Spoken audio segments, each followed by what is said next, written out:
6:41 p.m. and we are now calling the City of Inkster Planning Commission meeting to order. This regular meeting of the City of Inkster Planning Commission. Oh, I'm sorry. Will Secretary Daniels please take roll? Yes, sir. Chair Stephen Chisholm. Present. Vice Chair Kimberly Faison. She's excused. Secretary Rebecca Daniels. Present. Mayor Patrick Wimberly. Did you get anything from him? I did not. And I don't believe the planning department did either yet. No. Okay. Commissioner Darrell Davis. Commissioner Darrell. I want to hear. We thought you was going. Commissioner Mac Willis. Present. Commissioner Tanya Williams. She's excused as well, per our chair. Commissioner Javon Hall. Anything from him? He's running late. Okay. Commissioner Cheryl Hayes Bradford. Present. Okay, Mr. Chair, you do have a quorum. Thank you. We now proceed to item number 2, adoption of the agenda. Has everybody had the opportunity to review tonight's agenda? Yes. Yes. Yes. All right, the floor is open for a motion to approve the agenda as presented. So moved. Second. Has been properly moved and seconded. Is there any discussion to amend the agenda? Hearing none. All in favor? Aye. All opposed? Motion passes. We now proceed to item number 3, adoption of the minutes. It is 2 different dates. That is September 26th, 2022, and adoption of October 24th, 2022. Has everyone had an opportunity to review the draft minutes? Yes. Yes. All righty, the floor is open for a motion to approve the minutes as presented. So moved. Second. So properly moved and seconded. Is there any discussion to amend the minutes?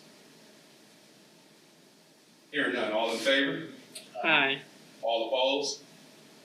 Motion passes. We now proceed to item number 4. First hearing of the public for items on the agenda, but not scheduled for a public hearing. This is an opportunity for members of the public to speak on agenda items not listed under item number 5, public hearings, at this time. If there is anyone from the public who would like to speak, please come to the podium and state your name for the record.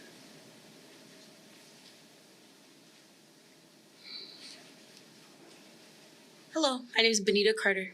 Good evening, how you doing? I'm pretty good. How are you? Good. I was in attendance at the last Planning Commission meeting, and I mentioned to the Planning Commission meeting that I was having an issue with the property, 27203 Michigan Avenue.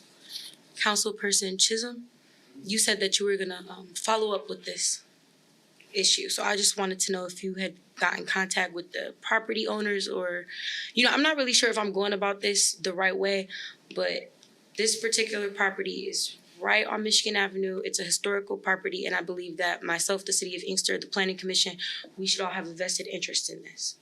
So I just, I'm here to ask about that. Well, you know what? We had a transition of an employee in the ordinance department step out. And she actually was watching that particular night too. And so I'm gonna have to see who to follow up with now, since that's no longer, on her plate. Just to find out exactly. Remind me, did you say you contacted ordinance already before, or? The issue is that I tried to take adverse possession of the property. I'm not sure if I was clear about the laws of adverse possession, but in adverse possession, if the property is dilapidated to the point that you're able to just walk in, you're able to take possession of the property. So that's what I tried to do. But I was foiled at that by Inkster Police Department. So the next thing that I tried to do was try to reach out to the owner of the property and rent to own the property from her. The person is older, and her family is kind of taking advantage of her and stopping me from renting this property. That's why when I came to the last Planning Commission meeting, I asked the City of Inkster to take eminent domain of the property. And that's why I came to this planning meeting today, because I was hoping between doing all of this that maybe, someone had followed up and heard my pleas about this property. I was under the impression too that this property maybe had fell into this green zone that we're supposed to be talking about today, but it's actually on the other side of Inkster Road. So Do me a favor, right write your contact information down for me. Do you have a piece of paper? This is really important to me. This is a historical property. It belongs to someone who was in the military. The city of Inkster named the block after this woman. There's no reason that the house should be sitting on the corner falling to pieces. Write your name, phone number, and email address down. Okay. I'm trying to avoid reaching out to Wayne County in the state of Michigan or whoever to get this property torn down.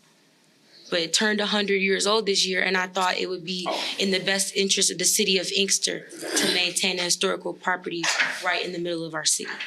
Okay, yeah, jot the information down so we can, I've met with the mayor about this already, because, I mean, again, it's someone's private property. but it's dilapidated. The still ordinance private property. department has not issued any tickets about it since 2019. It's Okay. literally gonna just fall to the ground if no one does anything.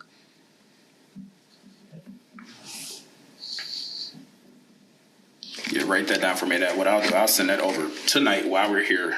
I have before- reasons to before we depart. believe that the water department here sent me a bill for the property. So I feel like I have equitable title to this property, and my next move is to take the owner to 3rd District Court for a quieting title suit. But I'm not trying to sue an old lady and cause a bunch of trouble in the city of Inkster. Yeah, and that's kind of concerning or confusing too, that the water department would send you a bill. Somebody named June A sent it right to my email. Sent the bill to your, water bills don't come to emails. They sent something from the water department, something about that house. So between my address being on the property with USPS and me receiving a water bill and my personal property still being in the home, I'm really beginning to feel like it's my house. And I don't want it sitting up on the Ave looking ugly. So I need some help with this. It's supposed to be Miss Lester's house. Y'all named the block after Miss Lily Lester.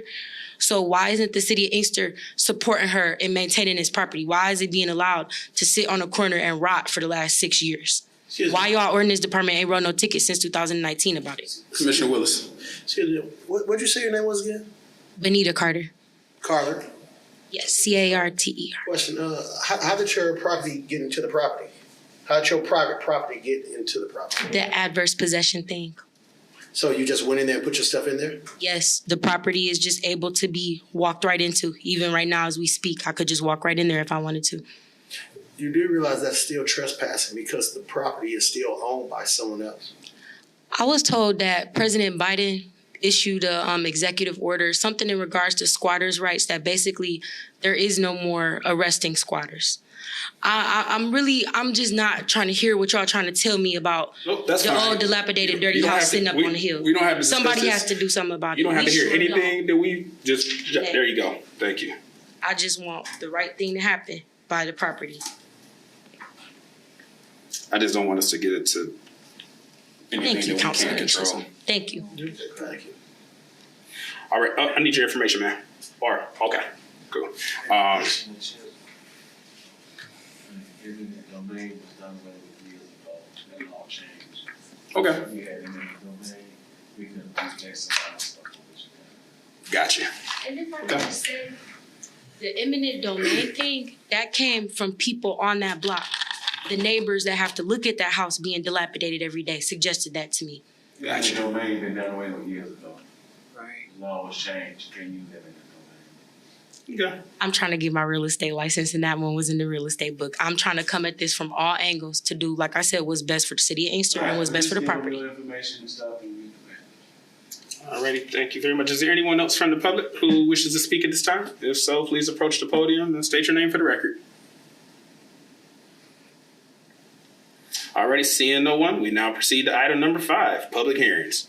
The floor is open for a motion to open the public hearing for item A, case number 22-34, text amendment, amendment of marijuana uses and standards. Make a motion, open. Second. It's been properly moved and seconded. Is there any discussion? Hearing none. All in favor? Aye. All opposed? Motion passes. The public hearing is now open. City planner, you have the floor. So tonight the city has 2 ordinances to discuss that regulate marijuana in the community. One is chapter 155, the zoning ordinance that regulates the location of where marijuana businesses are allowed and The microphone on. Okay. It was on.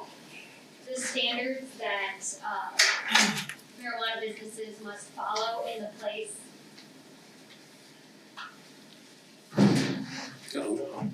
Let's see if this is better.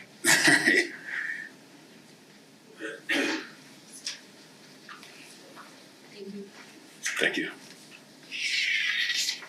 So the city has two ordinances that regulate marijuana in the community. One is chapter 155 in the zoning ordinance that regulates the location of where marijuana businesses are and the standards they must follow. The other is chapter 124 that regulates the eligibility criteria for marijuana businesses and the licensing application. While the planning commission has direct authority over chapter 155 as specialist in planning and zoning, chapter 124 updates, which regard the regulation of the business licensing, is not a topic of planning. Both are provided as a courtesy because the two ordinances go hand in hand, and planning staff is seeking feedback on both ordinances this week. Anyone who is commenting on these ordinances, we would ask for you to specify what ordinance you're discussing. As a reminder, the planning commission must provide either a recommendation of approval or grounds for denial to the city council on the ordinance update. City council has the final authority on approving or denying ordinance updates or text amendments. I want to highlight some key topic items in chapter 155. So this would introduce the green zone and remove location buffers, separation buffers in that area. That green zone is located between Henry Ruff and Middle Belt.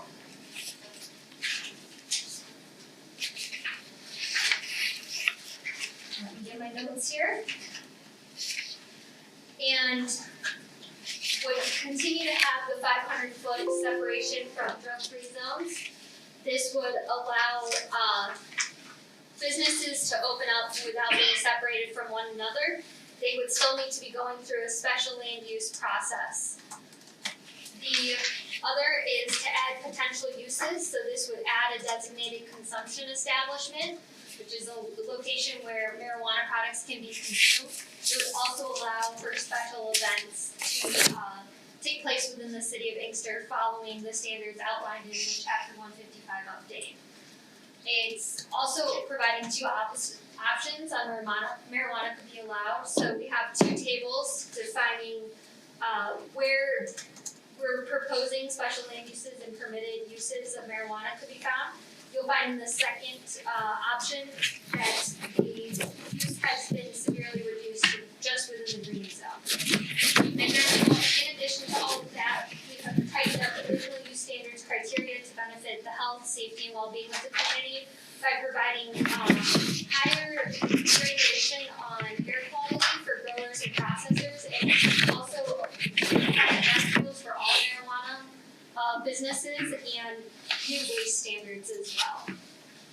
So then key topic items in the chapter 124 update are the introduction of all these possible types of marijuana related business licenses, including the designated consumption establishment, research, and event organizers. It also requires that applicants fit within one of the 4 categories in order to apply and open a marijuana business in the city. This requirement adds social equity components to the business licensing process. These 4 new standards would be that the applicant must live within one of the 184 Michigan communities that have been disproportionately impacted by marijuana prohibition and enforcement as founded by the Cannabis Regulatory Agency for at least 5 cumulative years. That's the state agency that regulates all cannabis licensing in Michigan. The applicant must provide evidence of a marijuana conviction, either misdemeanor or felony or a marijuana-related offense. Or the applicant must have been registered as a primary caregiver under the Michigan Medical Marijuana Act for at least 2 years between 2008 and 2017. Or the 4th option being the applicant must be a gold level participant of the Cannabis Regulatory Agency Social Equity All-Star Program and provide all documents not only to the state of Michigan but also to the city of Inkster. These public documents would become publicly available, and gold level participants would be required to provide the city of Inkster a statement allowing for these plans to be posted online, the actual social equity plan, and then a corporate spend plan. So this section would need to have a dedicated percentage of the business's annual spending to create some sort of corporate give back to the community. This update to chapter 124 would also change the business license procedures to make planning department the first step of approval, in which the planner will verify the zoning and that the applicant falls within one of the 4 categories. And it also has added milestones and deadlines so the applicant moves actively forward within their proposed business.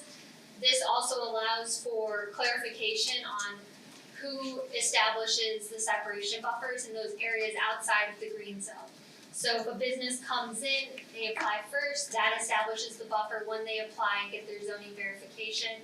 If there's 2 businesses that are in conflict that apply at the same time, that would open up a lottery. So just to keep in mind that as we move forward, please try to distinguish between your comments on chapter 124 and chapter 155. And if you have any questions, we're here to answer them. But hopefully that was an overview as a highlighter of what was included in your packet. Thank you.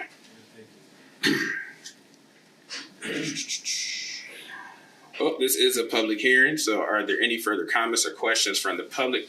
I'm sorry, this is a public hearing, so therefore anybody from the general public has an opportunity to come up to the podium and speak or inquire about the matters that Ms. Dixon just read off. So anybody from the general public, please feel free at this time to approach the podium and state your name for the record.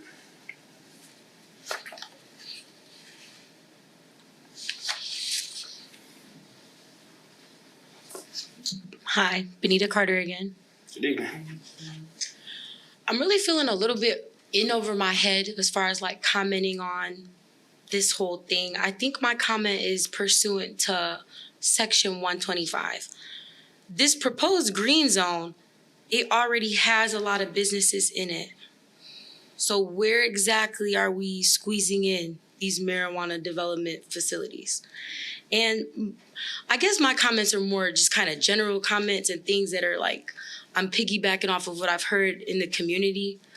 The last city council meeting that I was at, the comment was made that everyone that comes through Inkster to go to the airport or just to go to places around, they have to see everything that's on Michigan Avenue. Why is the focus so much on marijuana? Why is that all y'all want people to see when they ride through Michigan from Henry Ruff to Middlebelt? There's really not much city after that. From Middlebelt, it goes to Inkster Road, and then the city's pretty much over. And like that just, I'm really not for this plan. I remember reading online that they said there is a surplus of grow for marijuana cultivation facilities and that the state is actually considering trying to stop the growers. So why are you guys focused on trying to make our city a city for growers, and that might not even be a viable thing in years to come?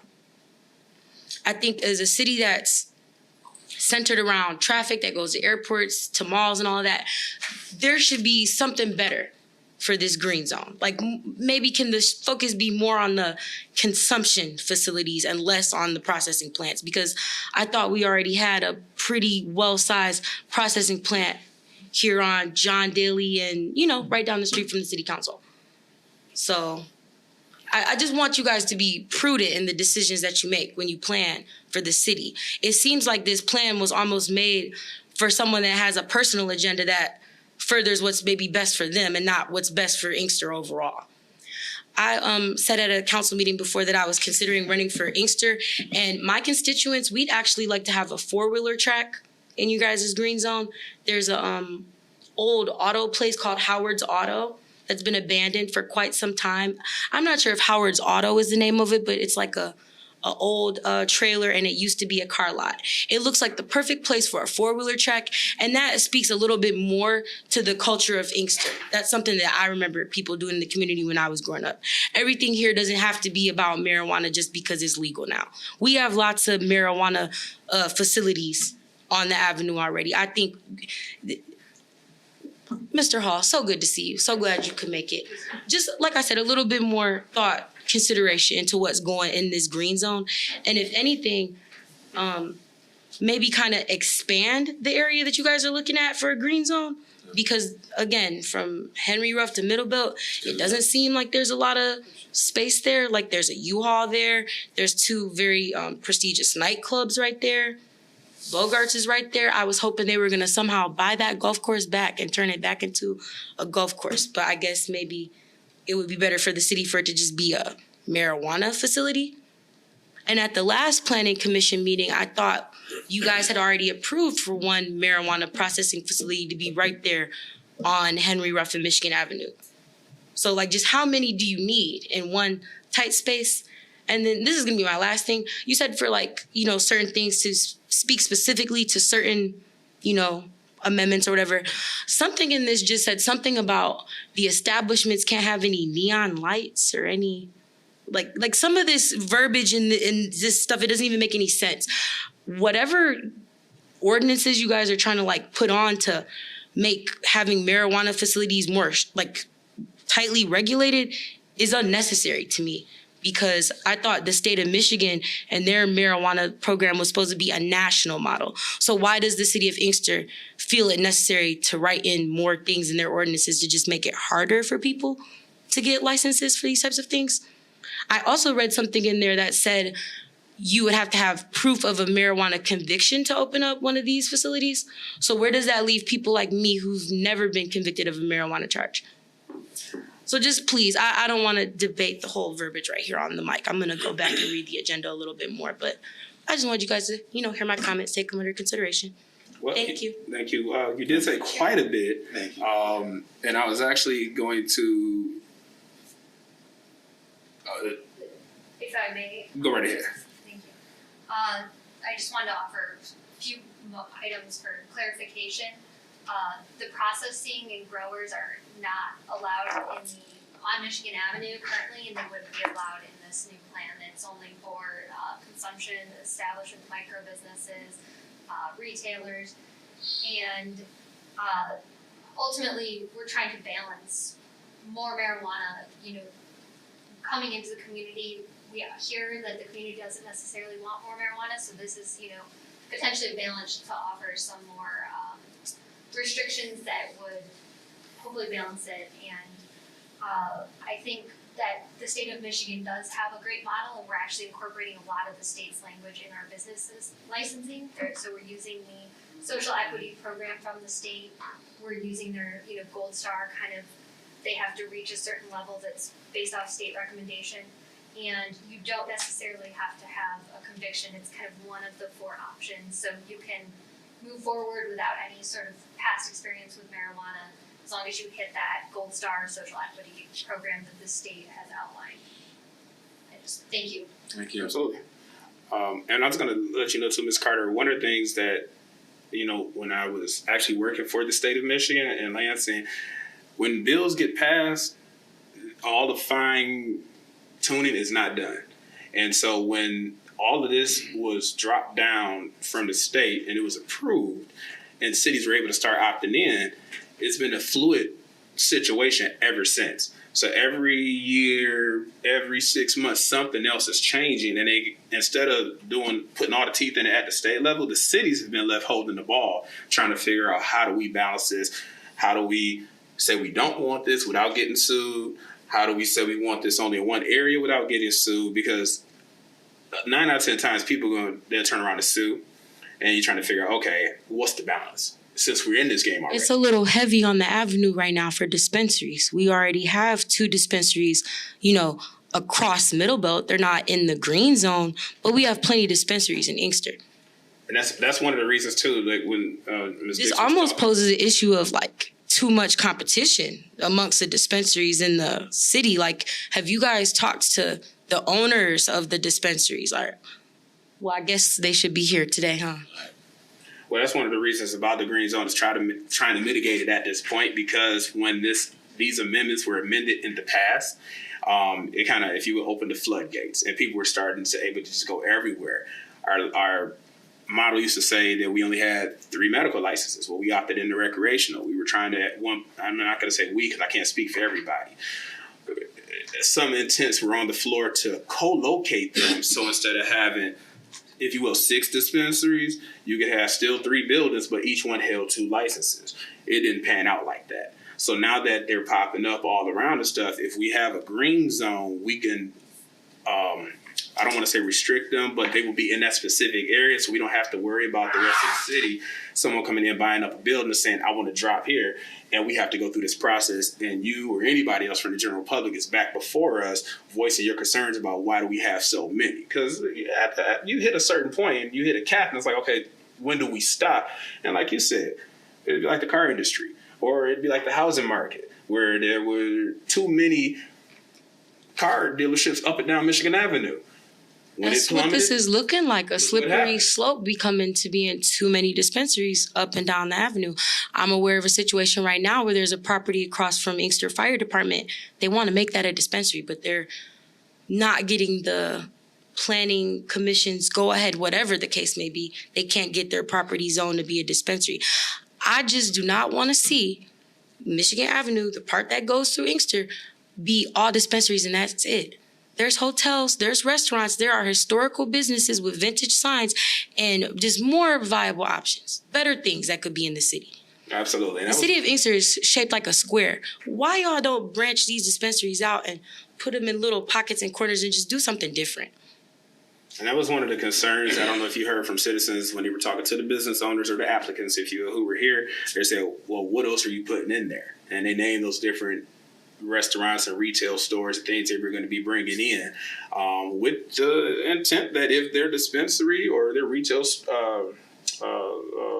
marijuana business implodes, these other options are still there for our citizens to frequent.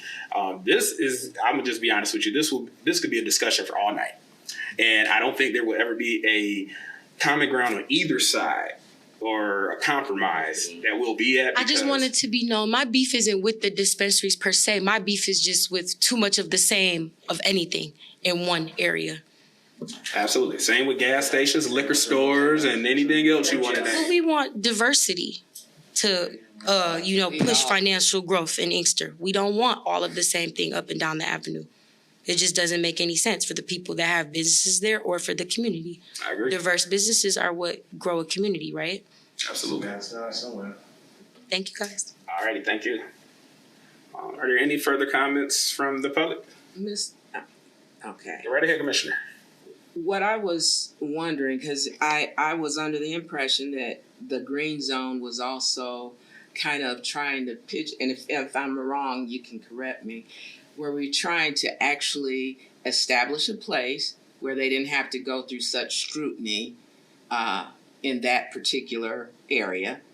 But also I thought it was to kind of put a hard stop to maybe new marijuana places coming up and the older ones that have been here that would be kind of grandfathered in. Am I correct in that?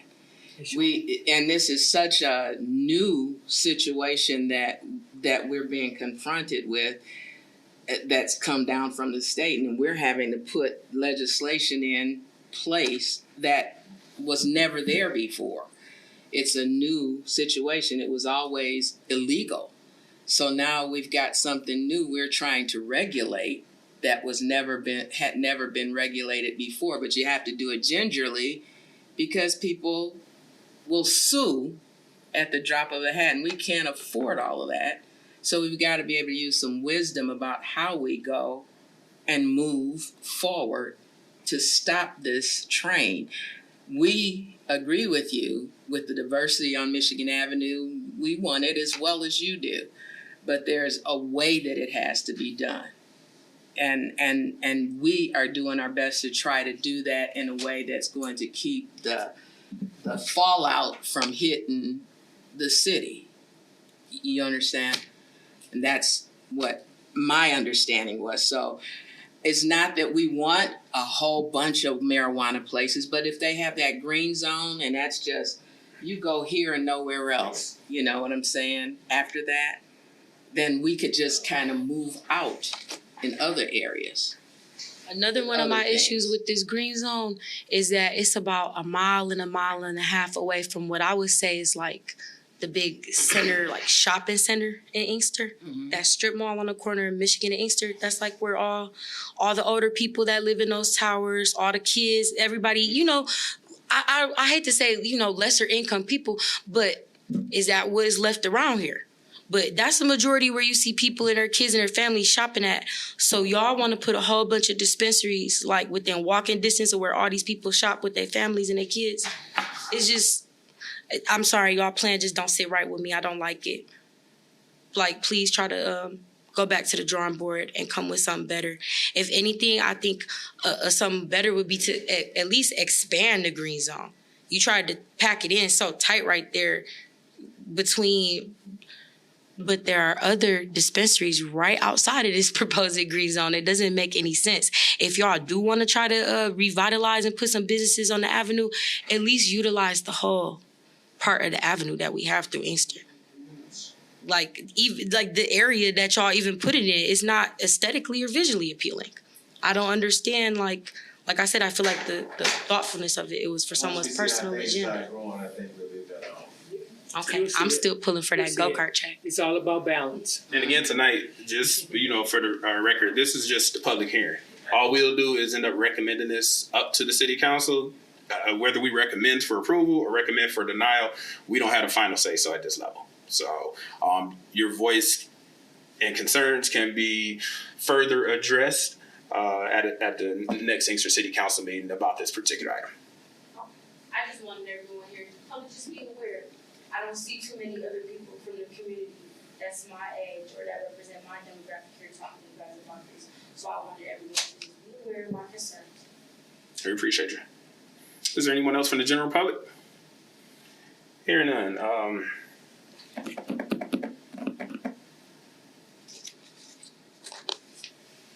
Is there any discussion further from this body? Alrighty. The floor is open for a motion to close the public hearing. Motion to close the public hearing. Second. It's been properly moved and seconded. All in favor? Aye. All opposed? Motion passes. Public hearing is now closed. We have no unfinished business. We now proceed to item number 7, new business. Case number 22-34, text amendment of marijuana uses and standards. Review and consideration of text amendments in Chapter 155, Article 29 to include additional definitions, and Article 146 to include additional uses and standards, and Chapter 124 to update the business licensing standards. City Planner, you have the floor. Well, I already gave you the rundown. If you have any further questions, happy to discuss them with the body at this point. We do think this, hopefully, the goal of this is to balance this use, and we have remained within the special land uses as well. So this will have to go through the process of approval for each individual business that wants to open based off of our special land use standards, just to remind you of that. Thank you. Is there any further discussion, anybody? Seeing none, the floor is open for a motion to recommend approval of the request. Make a motion to approve amendment of marijuana uses and standards in Chapter 155, Article 29, Article 146, Chapter 124 to update the business license standards and the rest of the stuff. Second. It's been properly moved and seconded. Is there any discussion? Hearing none, all in favor? Aye. All opposed? Motion passes. We're down to item B. Discuss Lemoyne Gardens conceptual plan unit development. Review and offer feedback on the conceptual site plan for the redevelopment of Lemoyne Gardens. City Planner, you have the floor. Or Gage. Planning Department.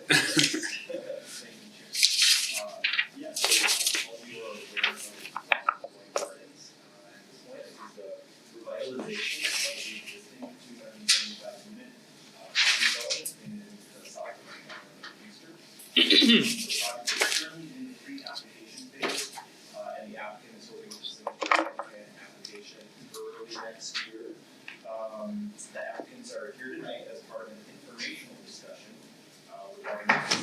Mr. Gay, Mr. Gay, we can't hear you. It's home. It's home.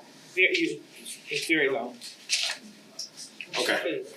All right, so the applicants are here tonight, as part of an informational discussion, to discuss this conceptual site plan that was included in your agenda packet. Members of the Housing Commission are also present to support the conversation. And I would like to invite the applicant to speak on behalf of the project, and if you have any questions, they have the floor. Thank you. Inkster Housing Commission, commissioners, applicant, please approach. And of course, state your name for the record and I guess position with everything.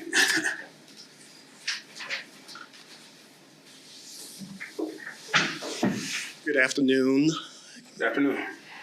Planning Commission members. My name is Glenn Hudson, and I'm with the Richmond Group.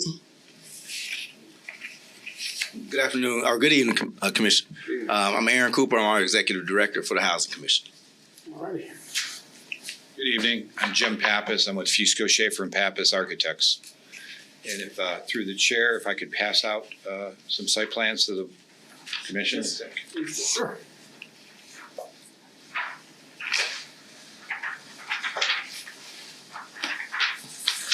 Thank you.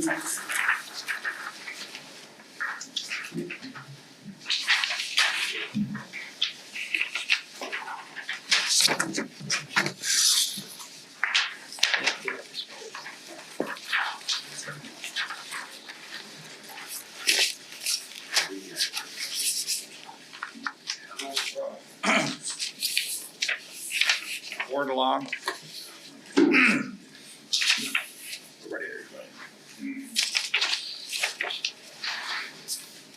We're here this evening just for a quick overview of the master plan. And noted by the planner, the intent is to submit for phase one a site plan approval application in the near future to start the process for the project.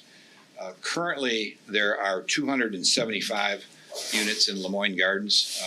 The majority of those are townhomes, stacked flats, and ranch units. As part of the master plan, the new master plan that you have in front of you, what we're proposing in the southern portion of the site are three-story buildings, which opens up a lot of open green space through those areas because we can get a little bit more density in these structures. Opens up more green space throughout the site. And then the northern portion of the site is planned again for more like a townhouse design. Some of the reasons for that, along the southern portion of the property, you have some denser multifamily buildings directly across Liberty. On the northern portion of the site, you have more just single-family homes in those areas. So really the concept of the master plan was to get the higher density along Henry Ruff or across the street. You really don't have any single-family. And to the south, where you don't have any adjacent single-family, and then in the northern portion of the site, to construct the townhouses so that it would be more in line with the adjacent single-family to the north of the site. The proposed design currently will take place in 3 phases. Phase 1 will be this first building, which is 60 units. It'll be located on the corner of Henry Ruff and Liberty. Phase 2 will be these buildings, which will be 116 units on Liberty Street. And in phase 3 is 99 units, which account for the remainder of the townhome style buildings that will be in the project. As I mentioned, there's currently 275 units on the entire site that includes this area. And throughout these open green spaces that you see, when the project is complete in the 3 phases, there will still be 275 units. So we're not adding any density, but we are opening up the space. With the discussions with the Housing Commission, one of the things that was brought up that there's not a lot of open space on the overall site. And so that was part of the planning process to get a little bit more open space. Again, this was strictly for initial presentation, informational purposes. We're not here asking for any approvals, and we will be back as part of the first phase, with the complete package for that particular project. But we're here to answer any question the commission may have of the architect, the development team, and housing commissioner. Here for your questions. Commissioner, well, let Commissioner Davis go first, and then Commissioner Willis. Is this gonna be taking additional properties and building new properties? No, it's gonna renovate the old properties. correctly. It's strictly the land that is currently Lemoyne Gardens Phase 1 and Phase 2, the original, is the identical property that will be in this development. Right, so it'll be the same Yes. building, just up to everything gonna be refurbished. No, all new. It's gonna be all new, so tear it down there. 100%. Tearing it down, that's what I'm saying. Oh, yes, yes. Because he- I live in West Bloomfield, they said we share that property with them, so. That's Yes, gonna be brand new. all new. Okay, all right, great. Okay, I'll see y'all on the next week. Alrighty. Commissioner Willis. A quick question I have, do y'all intend to, put any kind of, recreational, like, for the children, anything like that? Okay.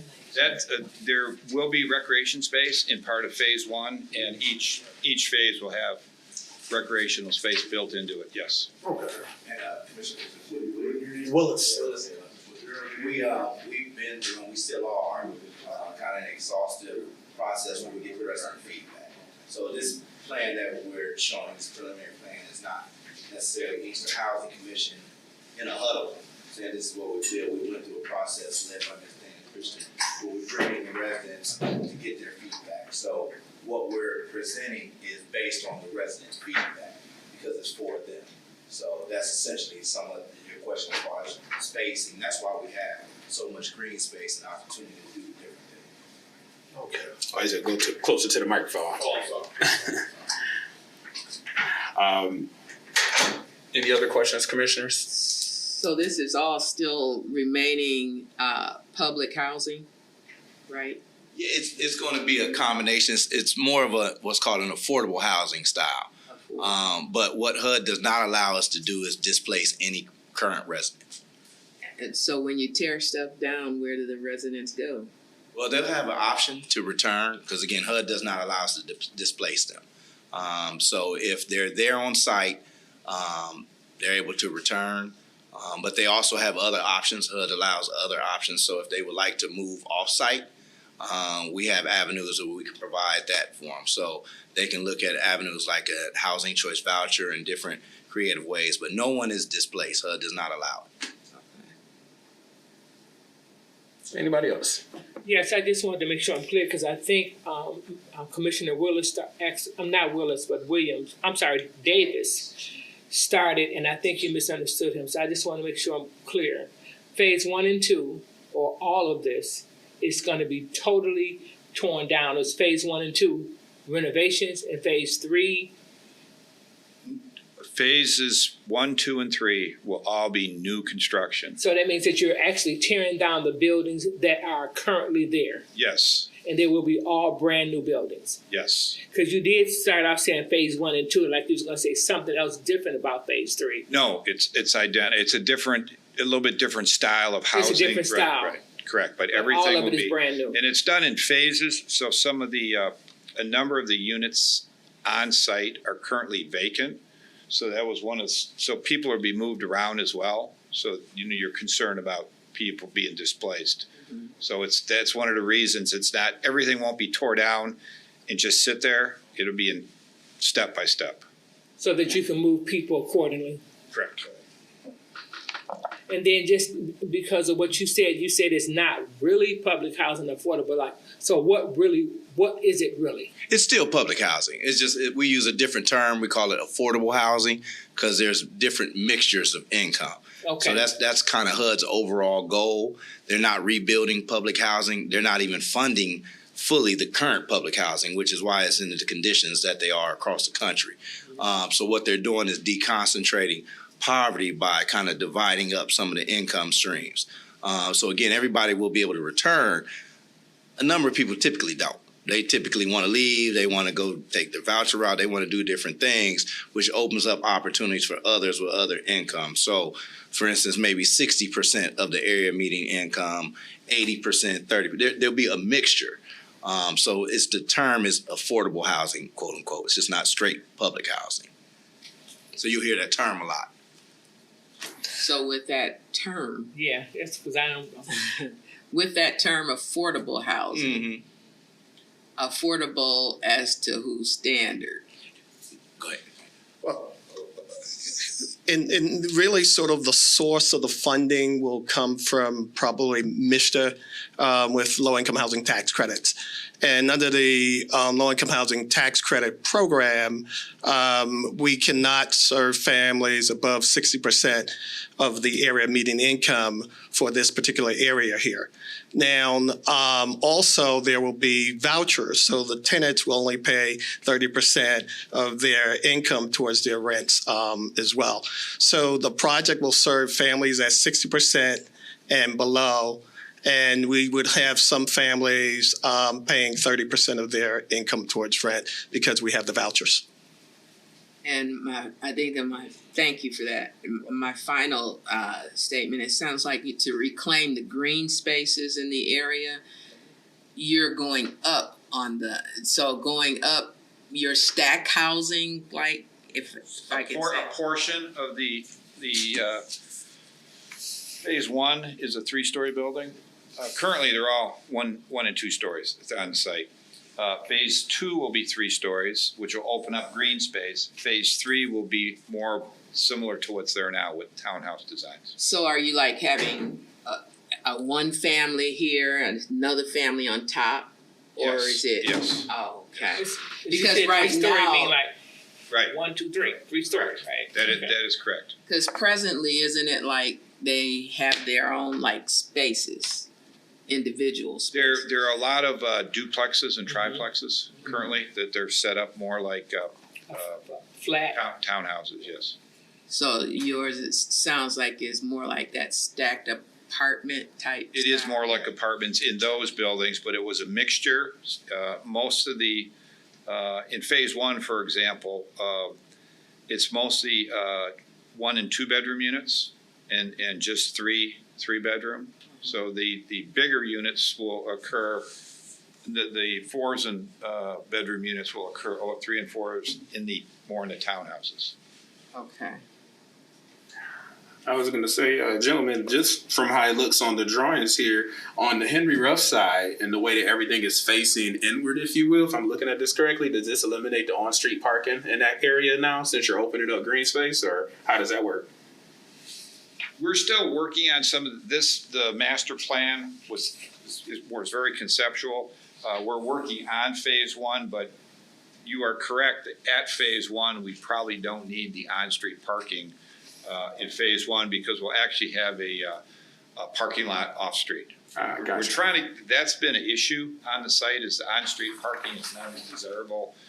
The residents don't really like it. It's so. We're trying to they get. do not like it? They They don't do like not, it. okay. That's right. And it makes it complex with snow plowing and garbage collection. Okay, So, a yeah, lot of that makes sense. some of the spaces that we're using, we're trying to make it best for the resident experience. Because again, the feedback that they're providing us is how we come up with what, will everybody be pleased? Obviously not, but we try to take into account everybody's comments, but we can only do so much because the funding will drive what we can do. Right. And I was just looking at it too with the different, I guess if you will, story builders, and then just new construction overall and modernizing everything. When we talk about like surveillance and security protocols and things of that nature, it looks like you'll be able to have a tighter grip on those types of things too, and tying in with our police department and things of that nature when or, if anything were to occur, medical emergency, things of that nature, versus now it's kind of hard trying to identify, well, so-and-so went into that particular building or whatever you might have saw or didn't see. So, And to your point, Chairman, all that is taken into account, and when we try to come up with plans, it's conversations. Again, these are all conceptual, but it's conversations with multiple stakeholders, residents, with the police force. And, if you all are familiar with the Lemoyne site now, it's an antiquated style of public housing. And we don't receive the funding to keep it the way that it needs to be. And that's been historical over years in housing authorities. It's just like any branch of federal government. Only so much is appropriated each year. So for years, we just have not received the funding, and time after time again, it's 275 units and it's over 150 vacant that I cannot bring back online because of the funding. So this is really the only route we have, and all housing authorities, all is a strong comment, but a lot of housing authorities across the country, this is what they do to survive because we don't really have the funding to keep up what we have. So it's a tough situation. one final comment that I'll make before I turn it back over to my commissioners. I'm glad that you all provided us with this rendering. Yes. Because at one point in time, and you guys probably remember this, prior to the 2019 election, the city of Inkster and the Planning Commission was accused of getting ready to demolish public housing to build a development that's happening next to it now. But you know what had happened was the aerial view was taken of it, and it was just, streets, a satellite version, if you will, and it was easily confused because your residents and other persons in the community were just blowing us up left and right, saying, y'all about to tear Inkster housing down, where are the citizens going to go, and this, that, and the other, and that was not the case.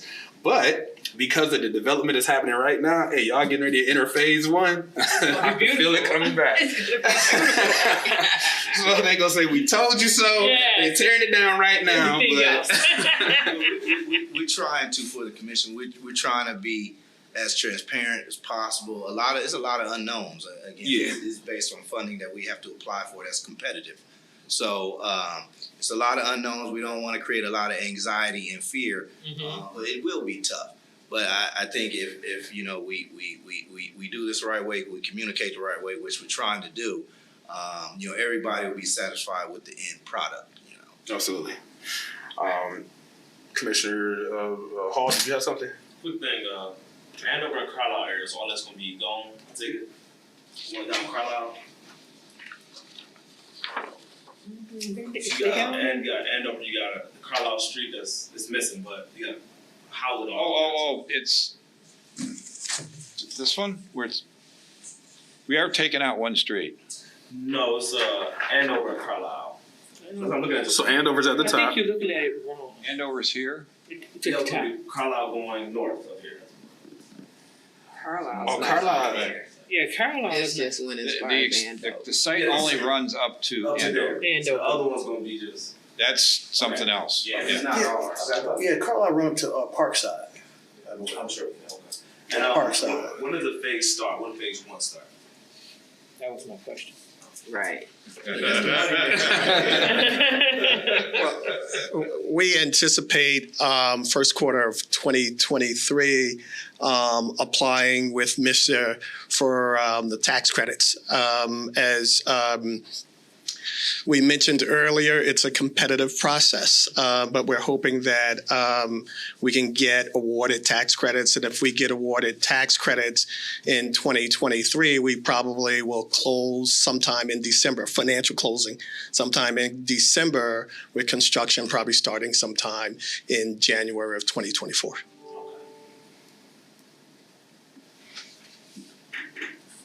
And this whole process, you anticipate phase 1, 2, and 3 to take approximately how long? Well, we're going to basically look at phase one first, and hopefully we'll start construction in 2024 if we're successful with receiving tax credits.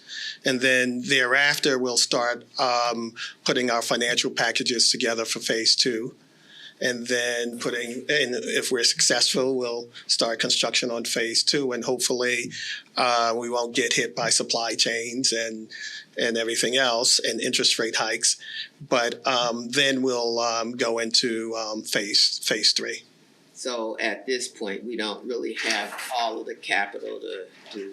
No, we don't. We are in the process of first coming up with a design and a budget that's financially feasible, and then once we do that, applying for the funding sources. The biggest funding source is going to be with MISTA and the low-income housing tax credits, and if we get awarded with the low-income housing tax credits, then we're on our way to something special. Very good. And will you keep us updated accordingly, like once you get approved and like throughout Oh, this? definitely. We definitely want to, as we said earlier, this is a transparent process. We work across the country in communities across the country, and we want to make sure that we are transparent to everybody, and especially the residents of Inkster and the stakeholders in Inkster and the youth here as well, because we want to bring the youth into this process as well. That's great. And for clarification, I thought the Moan and Parkside. Two different. Yeah, I didn't know they still. I didn't start all of a sudden. We're going there too, but that might be later on down the line. Yeah, that's what I was like. Where's Carlisle? Okay, gotcha. Alrighty. Anything else, commissioners? Anything else for us, I'm gentlemen? pushing forward. I'm happy. I'm excited. Well, you mentioned something about youth being involved. You wanted to get them involved. Is there some kind of something you could share with us on what level and how you would be trying to bring them on board? Yeah, I always say that how could we redevelop communities if we don't engage the youth? Because the youth have a tendency to tilt the lens 90 degrees, and they'll be able to see some things that we can never, ever see. Absolutely. And that's why we have to involve them. And we're at an age now where we're not building this for us. Right. We're building it for them and our kids and our grandkids. So why not make sure that we involve them? And so we're looking at trying to bring the youth in with youth committees and asking them, what is it that they want to see happen here in Inkster as well, and really sort of engaging them in our table talks.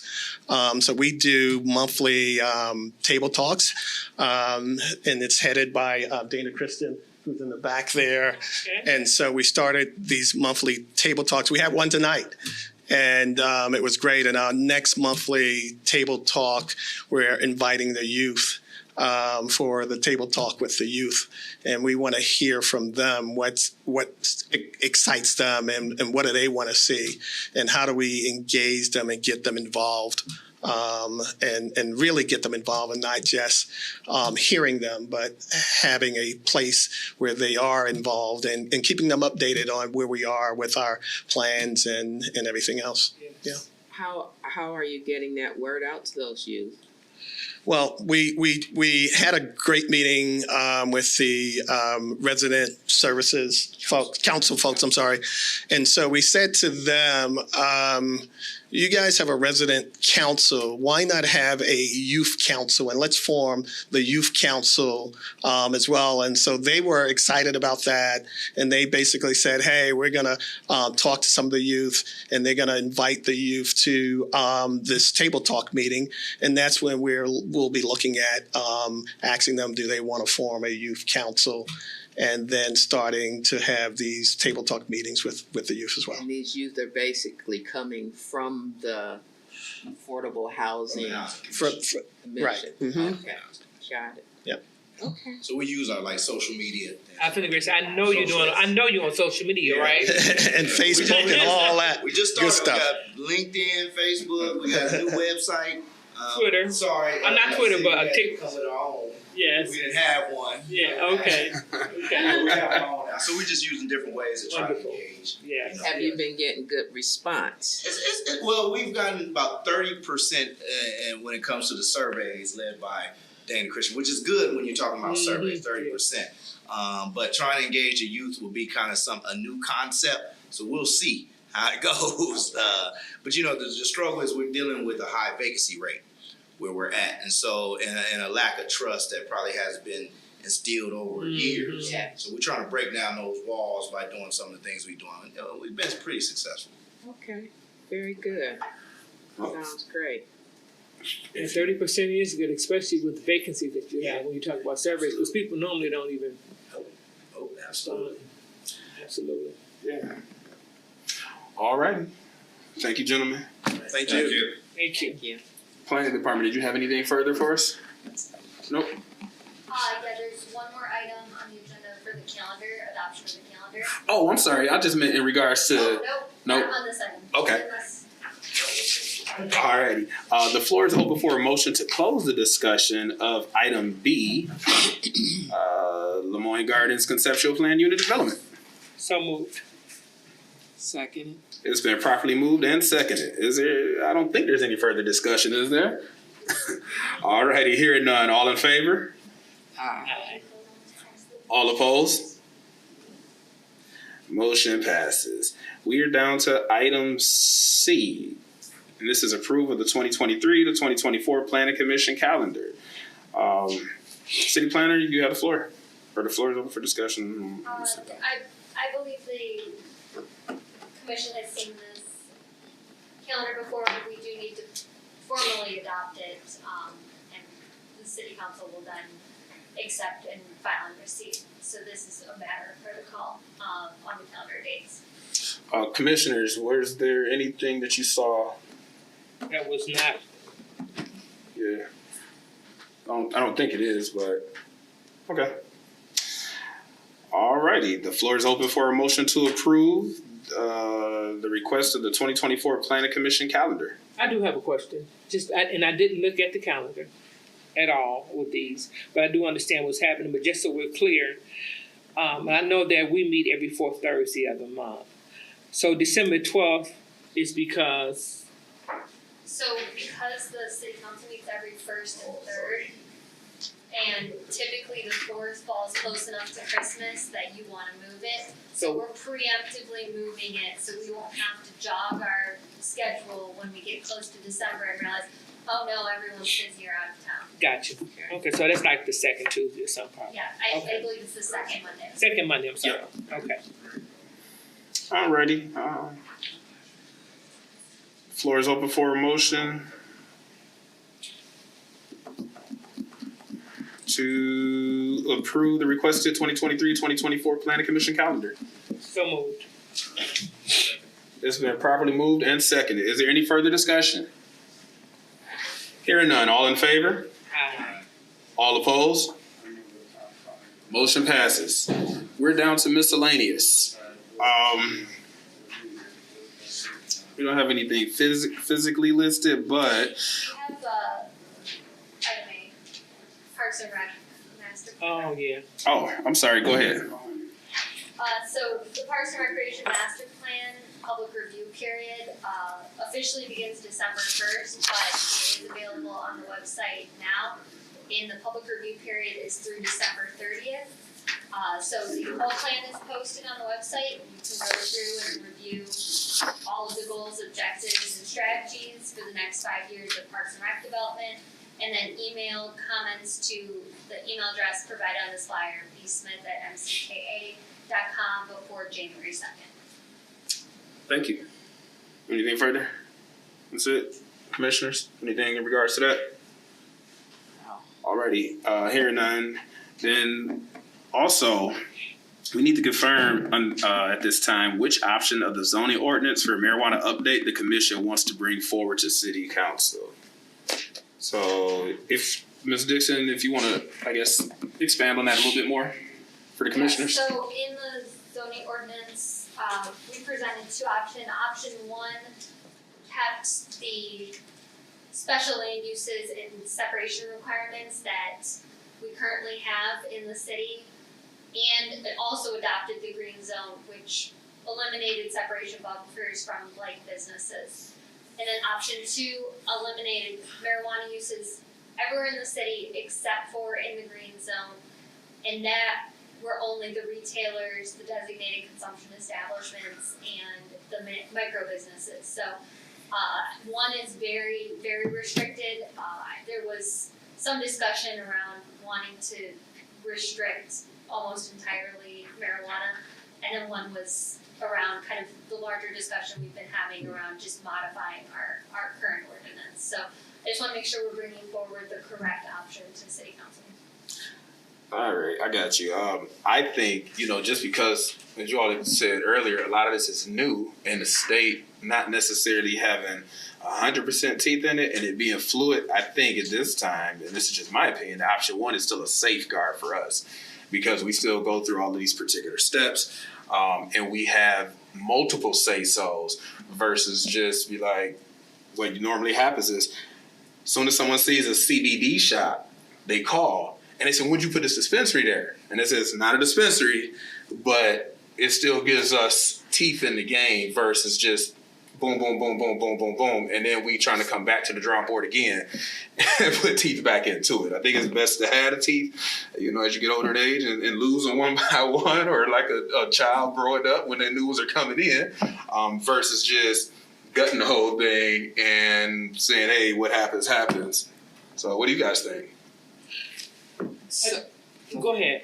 so for what if I'm understanding you correctly, you're saying you want to be able to have what we have in place now, In addition to the green zone. in addition to the green zone, so that still gives an open door for if we so desire to approve something elsewhere, we can. Is that what you're saying? So yes, you would still go through the special land uses that you currently go through, and with our business license regulations changing, we wouldn't have this issue with race to the finish. We would know this person's establishing their business at this address right off the bat, and it would establish that 1,000-foot buffer. And because of that, and the fact that you're still only in B2, you're not in the TCD, you're going to spread out the businesses in the rest of the city where it will quickly, the radius will fill up, and which was the original intention of, the 1,000-foot separation buffer. So keeping those in mind, and now with the new updated business regulations, we'll hopefully clean up some of these pain points that we've had while still creating some limits on how many businesses will exist in the rest of the city. And in addition, we've heard a lot at the City Council public hearings about people in Inkster, people wanting to have more social equity, and hopefully this would allow a little more opportunity for those individuals to open a business by not restricting it strictly to that green zone. Well, kind of. That's kind So of again, different. I'm just gonna say it because I love my clarity, right? No, go ahead. Absolutely. Because I think I understand, but I just gonna say it out loud so you all can hear what my brain is thinking. Because you said we had two options. Okay, so the option that I like, I don't know which one it is because I'm not looking at it right now, but I know from when I read, we're definitely gonna keep what we have, and what we have right now is the 1,000-foot buffer and the 300 feet buffer as well, too, right? That's that. The 1,000-foot is from entity to entity. right, and then the 300 is to a church or Residential. residential. That's what we have right now, and that's in the regular parts. That's in all of the parts of where marijuana can be. So, because I know you want clarity on Yes. this, really clear. Yes. So this is how it is now, and this will be maintaining it. The 300 feet from residential districts only applies to growers, excess growers, and processors. Yeah. Okay. Does not apply to retailers or any other type of marijuana business. That is how the current ordinance is. Right now, it's like that set up. anyway. Yep. Okay. And then the state requires all marijuana businesses be at least 400 feet from drug-free zones, which are churches, schools, parks, Okay. childcare facilities. We've defined drug-free zones in the ordinance. And the city has made it 500, and so we've continued that. So that applies across the board to the green zone as well, because that's a state requirement. You can't have them within 500 feet of a drug-free zone. The 500 feet applies to the green zone, not the rest of that. Applies to everything. Everything. Also, even in the green zone, they have to be the 1,000 foot?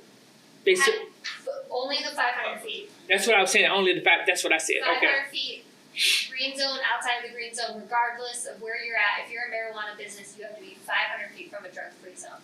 That's state law. We could reduce it down to 400 feet, but that's the wiggle room. Okay. The state requires 400 feet. Now, the 1,000 feet would be outside the green zone. So if you're a grower or processor, it's 1,000 feet from other growers or processors. Okay, Or if you're a retailer or micro business, it's 1,000 feet from another retailer or micro business.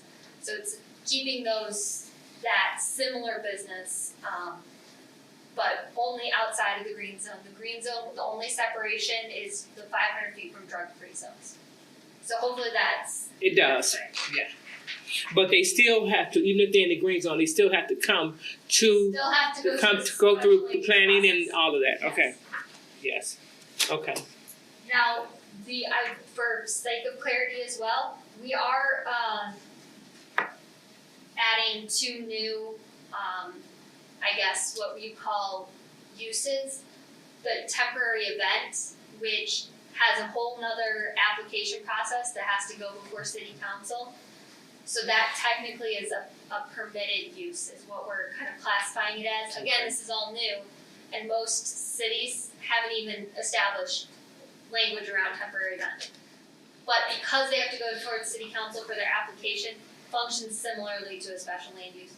And then the educational research, because you have to be licensed as an educational entity and institution, and then apply to the state to be able to have an educational research, and there's so much tight control around that use. We also provide that was a permitted use, again, within certain districts.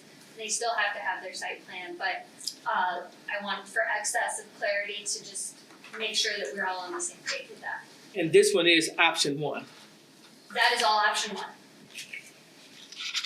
I'm glad you clarified that, because Yes. I was wondering who was giving because I saw it was there was an exception for the learning institution or whatever, Yes. and the events, and I was like, well, who's establishing the standards, and how are they being regulated if there was an exception? So thank you for that. That clarifies some things. Okay. But I was also, you guys are good with the marijuana just kind of really having the ability to pop up all around the city.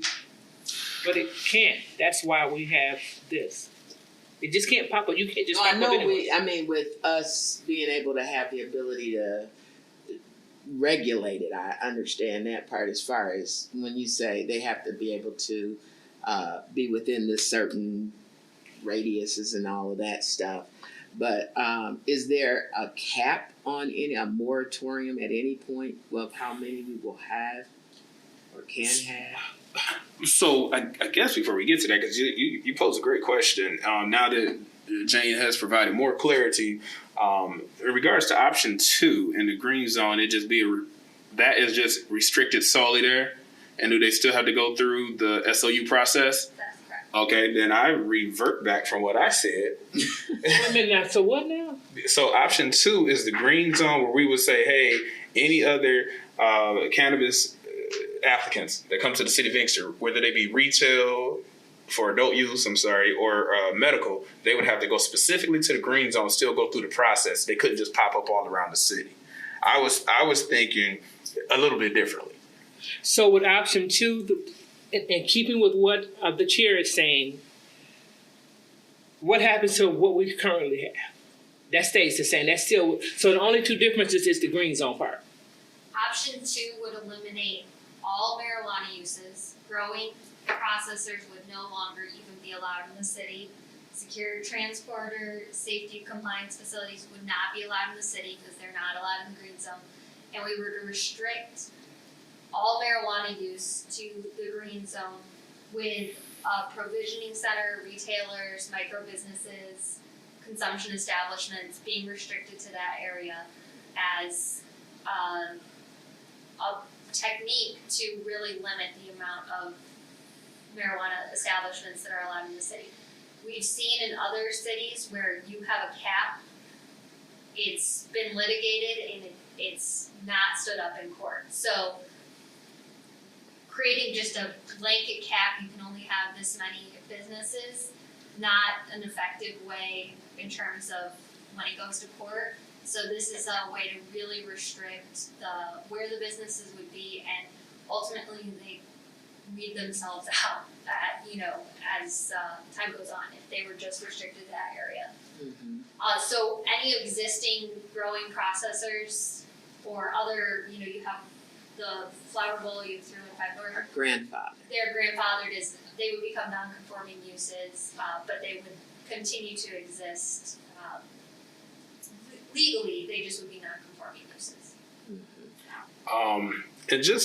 And I can't recall, but when Caitlin was here, just to give you all some background, the talks had started and it had been introduced, but it had never really come before the body in full for a vote. But when he talked about an entertainment overlay district in that same exact area. Yeah. And so now with the green zone and all that being before us, it's actually moving forward in a more full capacity, if you will. And to build on that, so the master plan did highlight this entertainment district, which is why kind of pulling from that and using that kind of as a background logic, and like you said, you talked about it before with the previous planner, positioning the marijuana green zone in that area kind of is consistent with that master plan piece.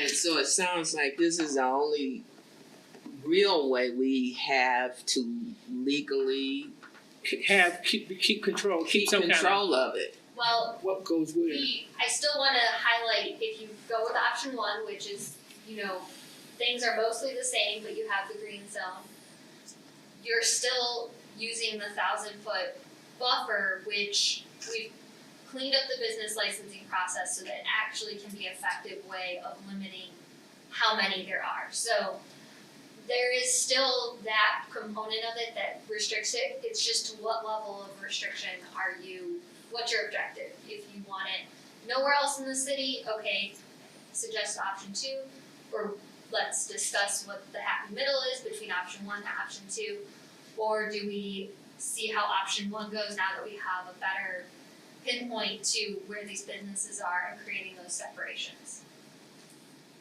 Cool, thank you. I guess I don't really totally understand option 2. I totally understand option 1, and I feel very comfortable with option 1. But I guess because I'm not clear on option 2, it's making me just wonder: am I thinking right? If you go to your packet, it's page 7. Okay. It's about maybe 5 pages in from the last page. There, option 2 is the table, and this option, I agree, is very, very restricted. Very restrictive. Option 2 is very restricted, and it's coming as a result of the planning department receiving feedback and comments that we really want to restrict marijuana, and this is a very restrictive way to do so. So again, it doesn't I don't want to open a can of worms. There could be some sort of middle ground between option 1 and option 2 if you're not comfortable with option 2 and you're not comfortable with option 1.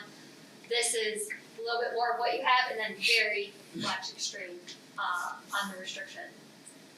But won't option 1 allow us, because of the buffers, because we know that there can only be, so when you talk about we don't want to floodgate our city, which we don't want to floodgate the city with any type of marijuana businesses.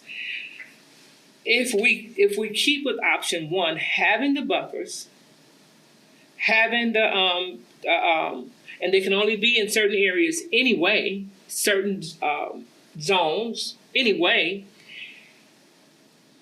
that kind of helps us right there. It's like we don't even really have to even worry about it too much, because you can't come over here on Somerset or any other residential area or any other areas that have these residents there. So we don't even have to worry about that part. And then the parts that it can be, the other zones that it can be, we have the buffers. And then if we have the green zone, where we still have the 500-foot buffer. They still have to come to planning and then of course approved by city council. Yes. And one more point to your kind of line of thinking. So the one thing I did want to say that we did update, growers and processors in the current ordinance are allowed to be within, however, they can be next to each other. There's no separation buffer between growers and processors and another grower and processor. So by adding this 1,000 feet, we're spacing out growers and processors, as well as the 300 feet. Currently in the ordinance, it's written as door to door from a structure within a residential district. Well, that's complicated and a little hard to administer, but the main reason why this is getting cleaned up to just be 300 feet from a residential district is you have areas where there's a lot of vacant parcels that don't have a structure. Yes. But now we're eliminating the structure clause and saying you can't be within 300 feet of any residentially zoned district, so that when those sites get redeveloped residentially, we don't have a marijuana processor or grower sitting right next to them. So That's what I that's, see. I like that's a option little one. bit further setback as well. It's, you know, a minute kind of detail, but there is some extra protocol in there to create excessive buffer separation from those residential areas. Okay. Okay. All right, so we have to come to a consensus, guys. And if we do option one, or whatever, whichever option we do, I'm saying option one because that's what we had it. We can still come back later and say we can amend this a little bit. We're not just stuck with this, right? Right. Okay. That's what I was gonna ask about. I just yeah. But you could do that with both of them, couldn't you? Right. We could amend Yeah, and you even could add enlarge the more. green zone if we needed to. Or you could add growers and processors in, you know, just however you wanna work that. Okay. You could work from a more restricted place, or you could work from the less restricted. Okay. And again, it would be our recommendation to Yes. the city council, either This capacity, way. to say, hey, we feel this needs to be changed. But then, of course, they have the final say also. Absolutely. Did you guys have any more? So how do we word this when we're talking to our citizenry? And we make this. You're gonna have to study. You got to study them. We didn't cover it. Cause they be coming with pitchforks and torches. You just tell them, I mean, you can honestly, you know, for in layman's terms, say we've added more teeth to it, and we're looking to build to continue adding as you continue voicing concerns. I think really the thing we're trying to safeguard is the tax dollars, because every step we take, and like Jane was saying in a different capacity, is there's no real way, and we've been told this, that we can legally cap it. We used to have a cap in there, but then when that business license changed, that cap was removed, so everything opened up. I and some of my colleagues are still under the impression we had a cap. So when we started voting for stuff here, I'm like, what are we doing? I thought we had a cap, and everybody's like, oh, what cap are you talking about? And I had to replay it in my head and say, wait a minute. I was so tunnel visioned on what some of us wanted in the ordinance that or the business license, when it changed, that was no longer there. And then the attorneys had always said, well, anybody could sue because, like you said, they litigated and they just continue challenging it and taking you up the line, up the ladder in court. And then you stuck in a city like ours that are in financial straits saying, do we continue paying our legal team to fight for what we think is right and burning thousands of dollars to get 2 years down the line and say, okay, we done dropped the cap, or, which way do we go? Right. So, And the other thing I love too is that the green zone also helps out with that race to the finish thing that we was really, really concerned about. That was a really big deal. And I really like that. I'm tired of being a referee. Right. I'm sure you are. I'm sure you are. So I think, that green zone gives us balance, it gives us time, and we're still being somewhat fair to everyone that's coming to apply. And we still are, having some type of limitations that all of this stuff is not coming bombarding our city at one time.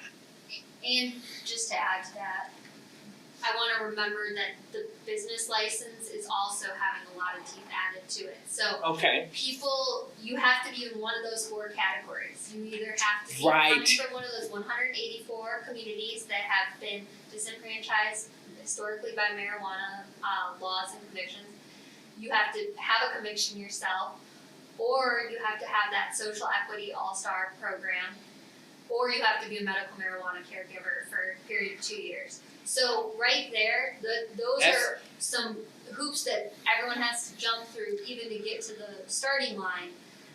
And you know, what I have heard at the public hearings around recent marijuana businesses is people want more for the city. And so if you don't reach those three, which is assuming that you've been disenfranchised and it's bringing some equity to you, if you go with number 4 in that all-star program, there's a corporate spend plan that you have to create where you give back a portion of your profits to the community. Love you have to designate how you're going to do so. Yes. And so that's bringing that component in as well, where you're getting some of that equity back. But there are going to be people who come to the table who see those requirements who say, I can't do it. pass. Yes. And so that's eliminating some of those developers as well. Yes. But hopefully weeding out to the ones that we really want to bring to the community. And, you know, not to belabor anymore, I'm glad you brought up that option number 4, because we've had people say, and just different residents, well, they need to start giving us money. And we always say, we can't actually just take it. Or they can't. We can like dangle it if I'm not just kidding. Or it can't be, you know, they say, well, we're going to donate all our, you know, 10, 20% of proceeds to this one church. Well, what about the rest of the That's church? right. Just like the banks, the financial institutions, when they're in the communities that are federally regulated, they have the CRA, Community Reinvestment Act. And that is something that we challenged Chase about when they decided to leave the city. And we sat there in the TIF room and said, wait a minute, you guys never acted on the CRA. And it was, you could hear, you could drop the whatever, hey on hey and hear it. Okay, that's so. Absolutely. I'm glad you brought that up. Yes. I'm hoping that gave you some background on when communicating with the constituents about the teeth being in there for the business license more so, and as well as the information we have here. So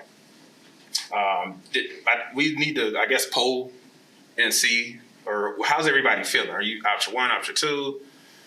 I'm option 1. Okay. Because we need to articulate it for city council.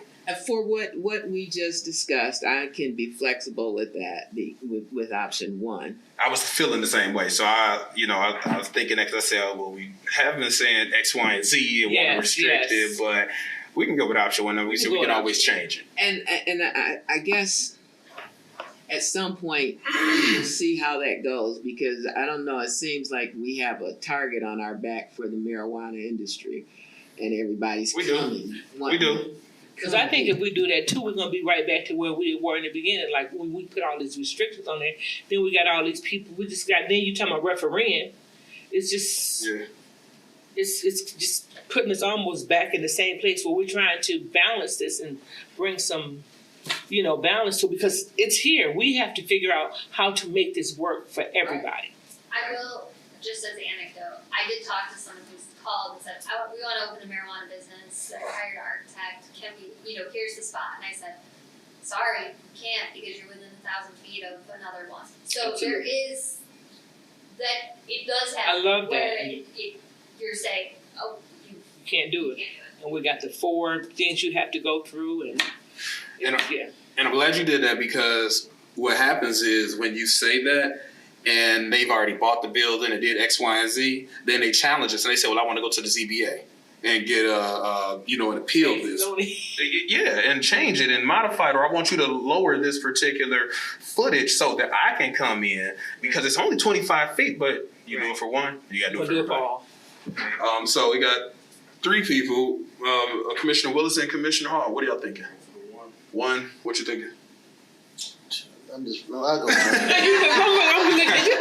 Okay, well there we go. We can articulate it to say that option 1 is the one that we would like to recommend to City Council.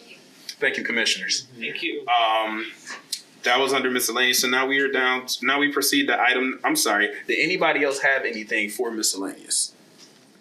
No. All right. We now proceed to item 9. Number 9, second hearing of the public for items not on the agenda. This is an opportunity for members of the public to speak topics not included on tonight's agenda, speak about topics not included on tonight's agenda at this time. Is there anyone from the public who would like to speak? Please come to the podium and, of course, state your name for the record.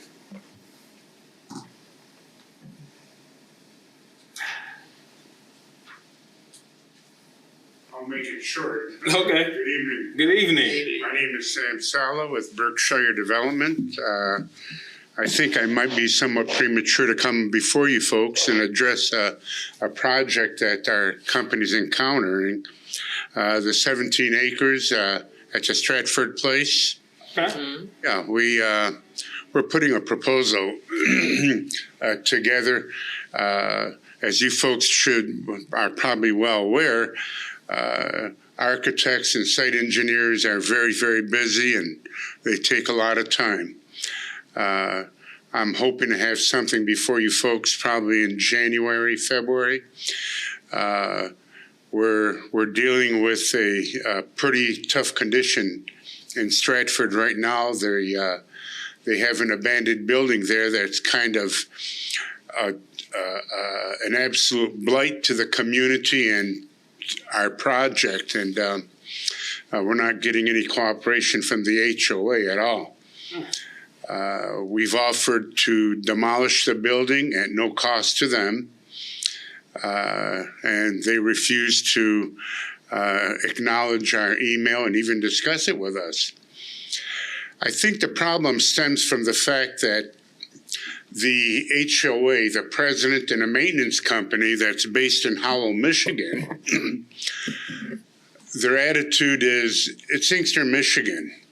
They don't have the financial ability to enforce their regulations, and the building department is lacking help. And I think the sooner that word gets out that your building department carries more weight than probably the police department to get rid of all the blight in the city of Inkster, you're going to see more money coming into the city for development. Our initial investment into that 17 acres just to clear the land, it's going to be about $1.4 million. However, talking to a couple people in the city, unless we get rid of that blighted building back there, which is a terrible eyesight, I don't think we'd be going forward any further. But we'll see what happens with the next few days. We're trying like mad. We've offered to rebuild those townhouses, that building, and they haven't responded to us. I think there's some major fraud going in there between the board and the maintenance company, leadership management. We just finished up a project in Fort Lauderdale where we actually got the board members to resign, and two of them, Steve Temkin and his girlfriend and brother, actually packed up and left, moved out of put their units up for sale and left.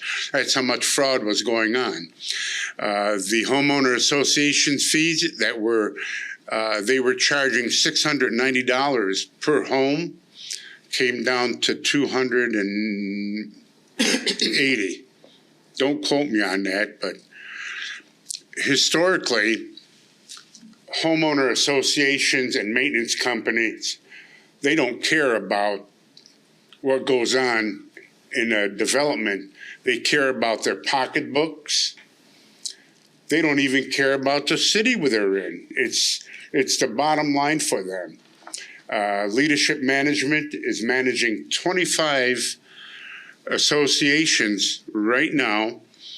Don Bowman, who is the owner of the associations, they're all in Plymouth Township, one in Canton, and the rest of them are in Byron, Michigan, upper influential cities. When one of the board directors told me, Inkster ought to be lucky that we're even maintaining the complex, I responded to them, well, you're taking in about $18,000 a year out of those 54 homeowners, that said it all to me. And it's a terrible situation. Stratford development is a very nice development. It's starting to fall apart. Starting with that blighted abandoned building that sits there.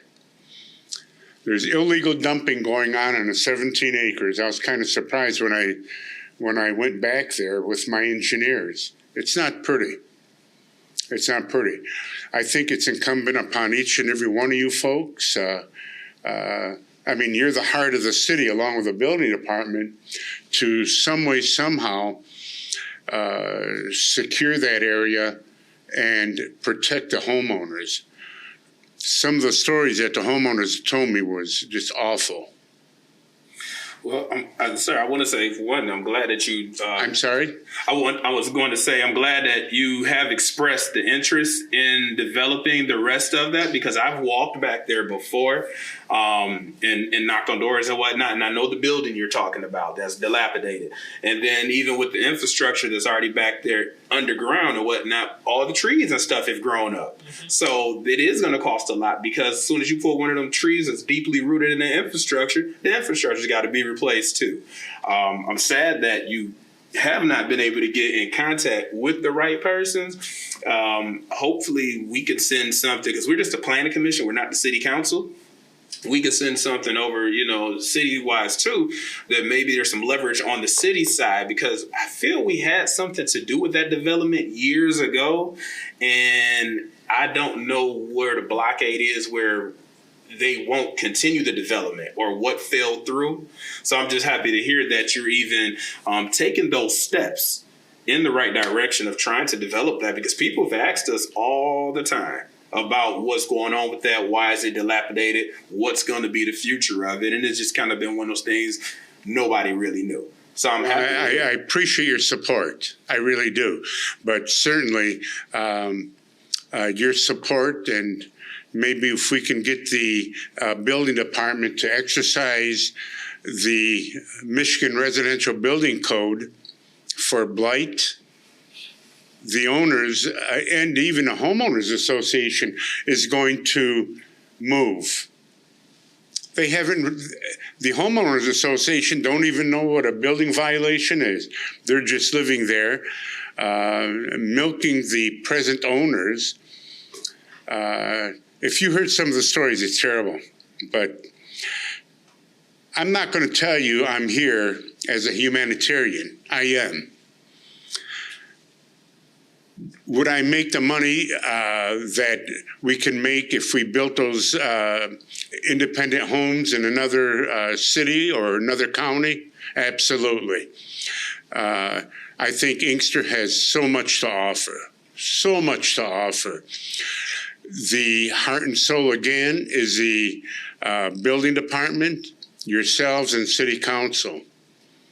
If you take a look at the corner, the west corner of Michigan and Inkster, those stretch of buildings right there next to the state of Michigan building. Mm-hmm. If those buildings were demolished, there's enough acreage back there to invite a couple good franchises. Once people see development, good money, you're going to see more and more development coming in. Not to take up more of your time, I can remember Warren Avenue from Wyoming, and Warren Avenue was basically a dilapidated building after building after building. There was a huge migration. Now you'll see Warren Avenue is probably one of the most populated and busiest streets in Wayne County. And it has now stretched across Telegraph into Dearborn Heights and Garden City. Ford Road, the same thing. Michigan Avenue is right there on the cusp. You've got people who are buying buildings and sitting on them, hoping to get $1 million for the property. And the reason why they're sitting on them, the building department is not enforcing its code. The one building, I forgot the cross street, right on Michigan, right next door to the Dairy Queen, if you're familiar with that, right there. The gentleman bought that building for $30,000. He wants $1 million for it right now. Are you talking about the Brown building? At the cost of the citizens of Inkster, Michigan. He's asking for $1 million for that property. He'll never get it. I knocked on their door. I knocked on that door to try to buy that whole block all the way up to Inkster Road.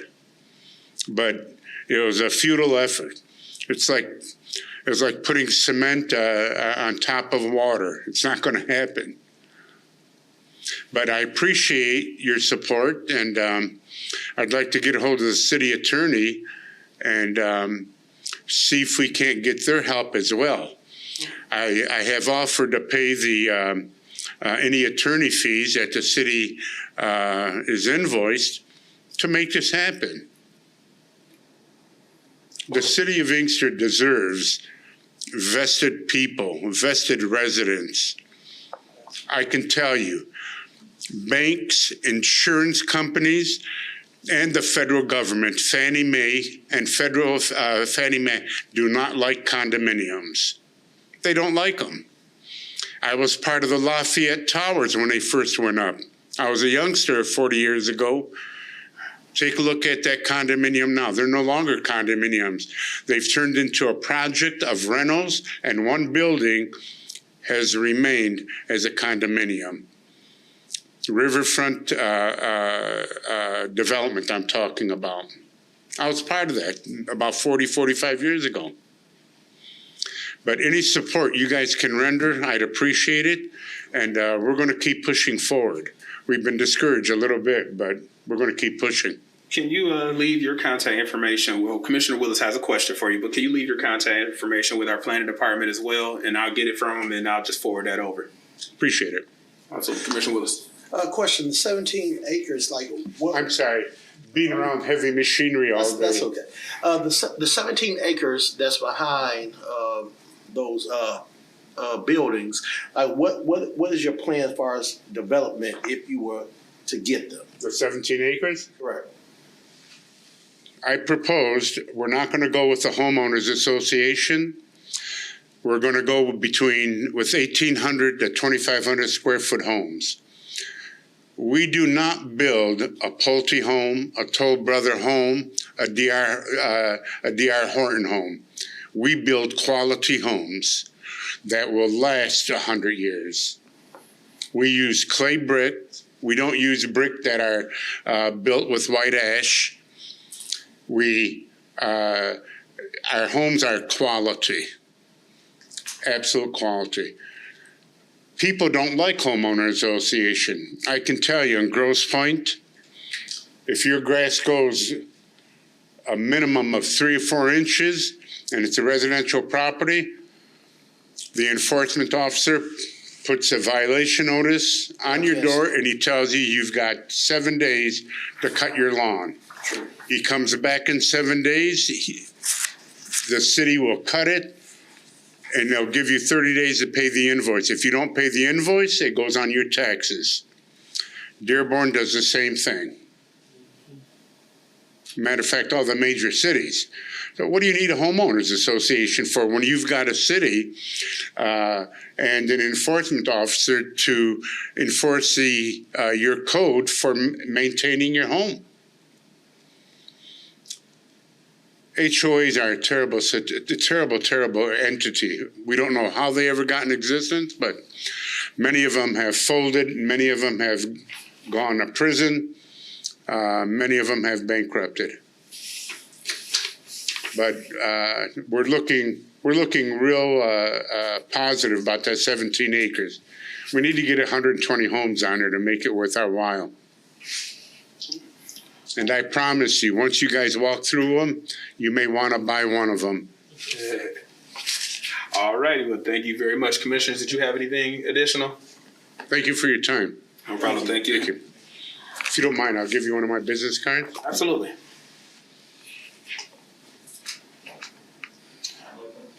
Alrighty, at this time, the floor is open for a motion to adjourn. So moved. It's been properly moved and seconded. All in favor? All opposed?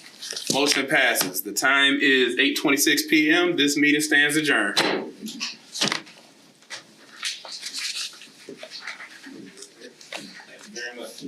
Thank you, sir. Appreciate it. Thank you very much. Ms. Daniel.